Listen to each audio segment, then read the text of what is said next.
Well, hello everyone, and welcome to my new series, The Body Speaks. This is episode 1, What Your Symptoms Are Trying to Tell You.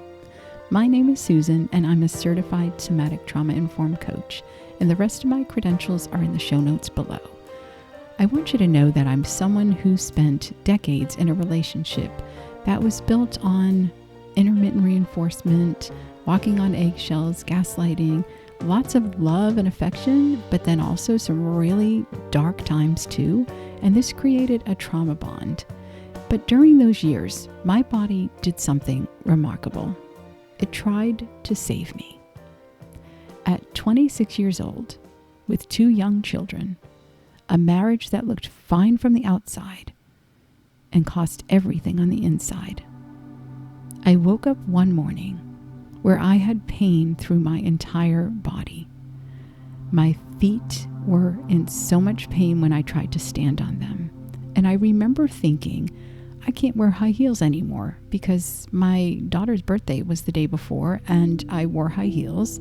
And I just thought that was the issue. I remember crawling on the floor to the kitchen with my son, who was about 2, and he was giggling with me. And I was laughing, thinking, okay, I just can't wear these shoes. But then I also noticed I had pain throughout more parts of my body. I wasn't sure what was happening. But in the following days, I ended up waking up in more pain where I couldn't even move my fingers. I literally thought I was dying. A blanket hurt just to put it over me. After many tests and doctors, because some doctors said, oh, it's all in your head, and I kept searching, I knew something was wrong. After being a very healthy, I was always active, I was diagnosed with rheumatoid arthritis at 26 years old. An autoimmune condition in which the body's immune system turns against itself, attacking its own joints, my hands, my feet, my shoulders, and many joints throughout my body. I spent years managing the pain, the inflammation, the medications. I was super sensitive to medications, so we were constantly trialing new drugs, and I would let them sit on the counter for days before I'd dare to take them because of what side effects is going to come next. There'd be mornings where convincing my hands to grip a toothbrush was an achievement. I had more toothpaste on my face than I did in my teeth, and I spent years feeling like a victim, feeling like, once again, I'm not worthy of a joyful life. Poor me. And instead of asking the question that would eventually change everything, which was not poor me, but what is my body trying to tell me? When I finally asked that question and stayed long enough with it to hear the answer, I began to heal the rheumatoid arthritis. Not manage it, but heal it. Not overnight, but something in my awareness shifted, and I became fascinated with learning everything I could get my hands on, everything about self-development, the subconscious mind, the power of healing ourselves. And I started looking at this from a different perspective. And in that process, I discovered something that I believe with every part of my being. Your body never lies to you, not once. It speaks the truth about your emotional world in the only language available to it. And it'll do this for your entire life. So this series is about learning to understand that language and hopefully heal yourself. So first, I want to tell you what rheumatoid arthritis looks like from the inside. Not the clinical description, but the lived one. It looks like a morning routine that takes twice as long as it should, like sitting on the edge of the bed, hands curled in your lap, waiting for the stiffness and the pain to ease enough to begin your day, like the specific mathematics of which tasks your hand can manage today and which ones need to be quietly rerouted, like doing your hair and your makeup, not because vanity demands it, but because looking normal, looking put together, is the invisible work of a woman whose internal world is anything but that. I remember a time where a relative of mine who knew about the arthritis that was overtaking my body, she once saw me running to my car in the rain, and she said to my mother, I knew she had arthritis, but I never saw the pain. I always saw her looking so well and put together. I figured it was very minimal. Until that day when I saw her trying to run in the rain, struggling so hard to put one foot in front of the other. It made me realize pain can be invisible. One sentence, and it named more precisely than anything a doctor ever said to me the gap between what the world saw and what the reality was no visible bruises, no visible scars, no evidence anyone passing on the street could point to, just a woman running to her car in the rain, and one person, finally, who saw the struggle beneath the composure. This is the parallel I want you to hold throughout the entire series. Emotional pain and physical pain share the same quality of invisibility, and both deserve to be seen. Now, I've healed the rheumatoid arthritis. It took me about 5 years to really feel healed, and then a few years after really gradually moving into a full healing. The inflammation's gone, the pain's gone, the mornings are pretty ordinary again, in the way mornings should be.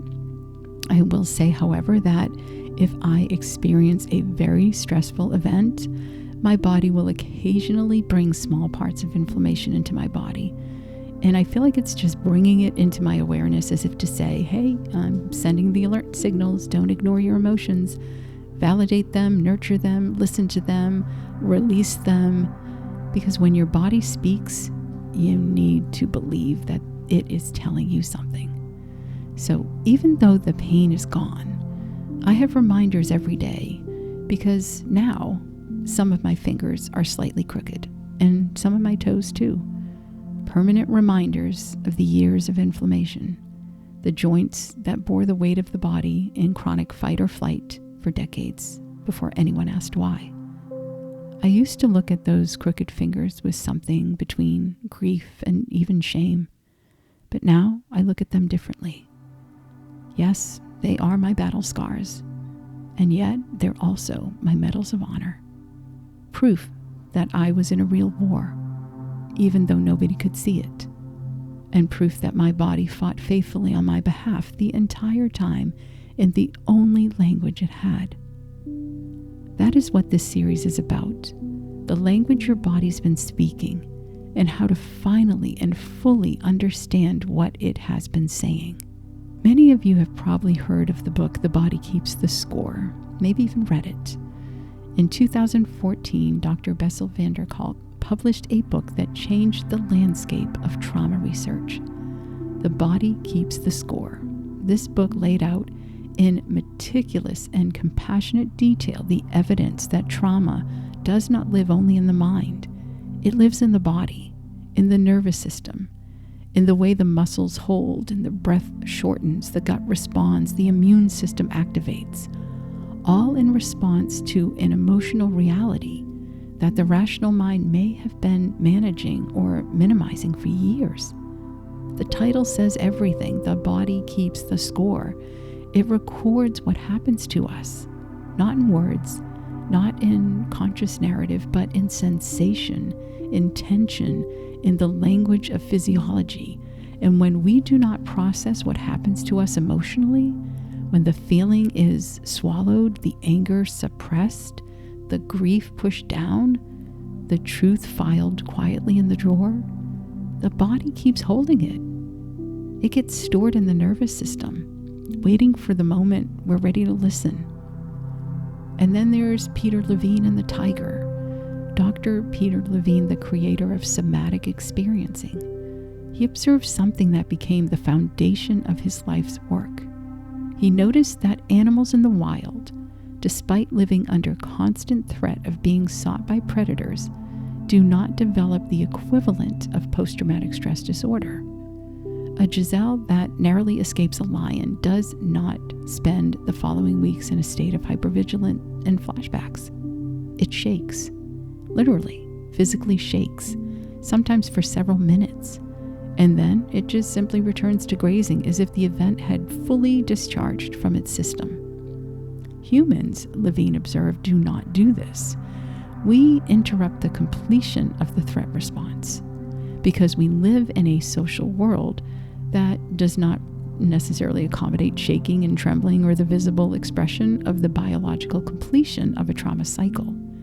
We override the body's natural discharge mechanism with our social awareness, our self-consciousness, our need to appear functional.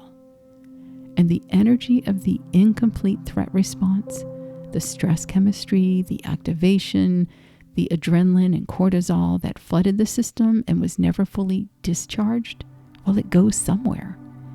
It goes into the body, into the tissue, into the nervous system, into the fascia, into what Dr. Levine calls frozen energy, trauma that is stuck, and it's waiting to be completed. This is why you can leave a relationship and still feel as if you're in it. Why you can know intellectually that you're safe, and yet your body continues to brace. Why you can understand completely what happened to you and still carry it in your jaw, in your shoulders, your gut, your immune system, and in your nervous system. The body's not being irrational. It is completing in the only way it can what was never allowed to complete. So let's talk a little bit about the fascia, where emotion lives in the tissue. So fascia is a word you may or may not have heard before. It refers to the web-like network of connective tissue that runs throughout your entire body, surrounding and connecting every muscle, organ, nerve, and bone. If you removed everything else from the human body and left only the fascia, you would still have a recognizable human shape. For decades, fascia was considered simply a support structure, a kind of biological scaffolding, but recent research has revealed something extraordinary. Fascia is densely innervated with sensory neurons, outnumbering motor neurons 9-to-1 in certain areas. It is directly connected to the autonomic nervous system, and emerging evidence suggests that it plays a significant role in the storage of emotional experience. So when you experience stress or trauma, when the fight, flight, or freeze response activates, your fascia responds. Stress hormones like cortisol and adrenaline change the fascia's cellular structure, causing it to become denser, less hydrated, and more rigid. So over time, with chronic stress, the fascia molds itself around the stress. It literally takes the shape of your anxiety, your suppressed anger, your years of bracing. This is why people who receive myofascial release, a type of bodywork that addresses fascial restriction, sometimes experience unexpected emotional releases, memories surfacing during a massage, tears arriving without a specific thought to trigger them. A decade-old grief suddenly presents in a room during a stretch. The tissue was holding it, and when the tissue releases, so does what was stored there. Your tense shoulders are not just muscles in need of relaxation. They are years of held responsibility, of bracing for impact, of carrying what was never yours to carry, stored in the tissue that holds your body together. And one of my favorite books was by Louise Hay, You Can Heal Your Life. Louise Hay spent decades building a framework that conventional medicine still struggles to fully embrace. The idea that every physical illness has an emotional root, that the body expresses in physical form what the emotional world cannot express in any other way. In her landmark book, You Can Heal Your Life, which was published in 1984, and still one of the most widely read self-help books in history, she laid out her system of emotional correspondences, the emotional patterns that she believed underlay specific physical conditions and joint problems, and what relates to inflexibility and resistance to change. She talked about autoimmune conditions to the self attacking itself, the internalization of criticism and self-rejection, the gut to the digestion of experience. What we cannot process emotionally, we cannot process physically. She healed her own cervical cancer using these principles. And her story, it's remarkable. And to those who have experienced the mind-body connection in their own healing journey, it's entirely believable. And I can definitely attest to that. And I want to be clear, this series is not suggesting that emotional work replaces medical care. It does not. What it suggests, what the research increasingly supports, is that emotional work is a vital and often missing link in the physical healing. That the body and the emotional world are not separate systems, and that understanding what the body's saying may be just as important as treating what the body is doing. I think back, and if even one doctor in all those years and all those appointments had taken even 10 minutes to ask me what was happening at home, I believe with everything in me that my story would have looked different. Not because medicine had nothing to offer, but because the years of trial medications, the bad reactions, the slow and complicated recovery, all of it unfolded in the absence of the one question that might have changed everything. Nobody asked. And so I had no language for what my body was actually trying to say. That it was not simply malfunctioning, that it was not going against me, that God was punishing me. Believe me, I went down that road. That it was screaming with every inflamed joint, every flare, every morning that I sat on the edge of that bed crying, waiting for my hands to start working again, about something that was eating me alive from the inside. The body always knows. It simply needed someone with a stethoscope to be curious enough to ask that one question. How are you? What's going on in your life? How are things at home? How's your relationship? Do you feel stressed? Things like that would have definitely gave me an opportunity to start speaking. And then if they also involve the fact that your body has created this disease from everything you've been holding inside. If you've been living in fight or flight, your immune system's dropping on a daily basis. And it has nowhere else to go when you start attracting these diseases. So those things were super important, and I just am such an advocate of trying to get more doctors to recognize how important it is for them to ask their patients, what's going on in your life? Another person that I found of interest is Segal. She wrote The Secret Language of the Body. This takes the framework even further into the specific geography of the body. So each area of the body, she suggests, carries specific emotional significance. Each location of pain, tension, or illness is a message about a specific aspect of the emotional or psychological world. Her work is very intuitive and detailed, and for many people, it's really accurate. We'll explore it in depth in episode 7, but for today, the foundational principle, your body speaks in location, where it hurts, where it holds, where the illness manifests, these are not random. They are the body's attempt to be as specific as it can about what it needs you to understand. Now, I want to speak to the person who's been told that their symptoms are stress-related and felt dismissed rather than helped by those words. Stress-related does not mean not real. It does not mean it's imagined. It does not mean that you are weak or dramatic or in need of better coping skills. Stress-related means that your body is responding. It's alerting you with biological precision to an emotional reality.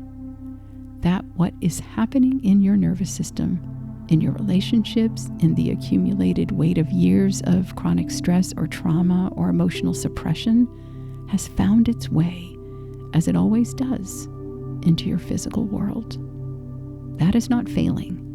That is a sophisticated early warning system doing exactly what it was designed to do.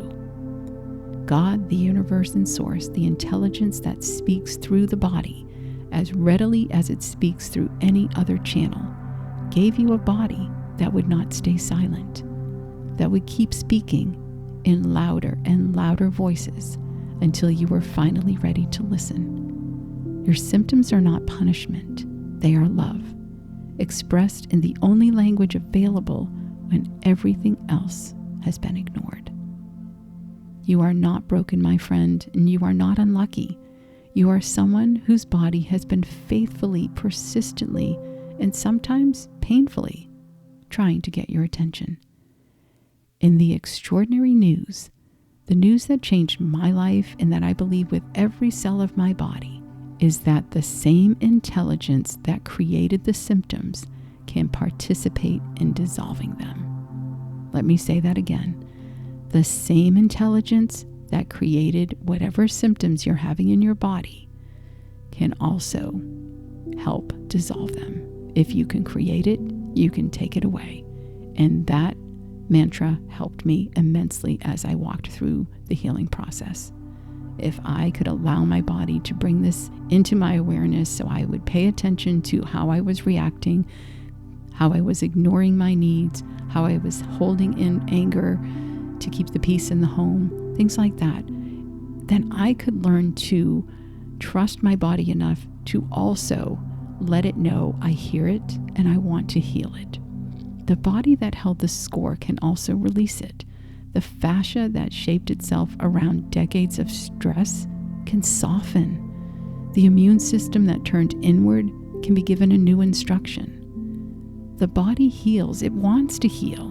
And understanding what it has been trying to say is the first step in giving it permission.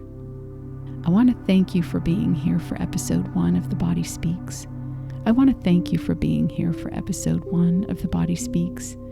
This is the series I needed when I was sitting on the edge of my bed, waiting for my hands and my feet to work. When my body was screaming in pain and every voice around me was talking about inflammation, medication, and even the fact that I could end up in a wheelchair. But not one person asked, "What's going on in your life at home?" Next episode, we go into what chronic stress actually does inside the body, the physiology, the chemistry, why decades of walking on eggshells shows up in your blood, your immune system, your tissue, and what that means for your healing. You can find all my work on my YouTube channel, offering you insight, guidance, and inspiration, healing, and lots of support.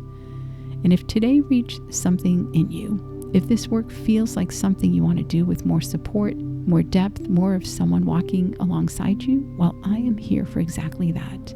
I'm now offering one-on-one sessions with packages and discounts available. I want you to know that you do not have to do this alone, because I am here when you're ready. And if you'd like to book a discovery call, the link is in the show notes below. Before you go, I'd love to hear from you. Please leave a comment below and tell me, has your body ever tried to tell you something before you were ready to listen? And what did it say? How did it say it? Your answer might be exactly what someone else needed to read today. And if The Body Speaks is part of your healing journey, I hope that you will subscribe so you never miss an episode. And please give it a thumbs up if today helped you, and share this with one person who needs to hear that their body is not broken. It is just speaking to them. Remember, your body's always been on your side. So until next week, I'm sending you lots of love and hugs to remind you that you are not alone.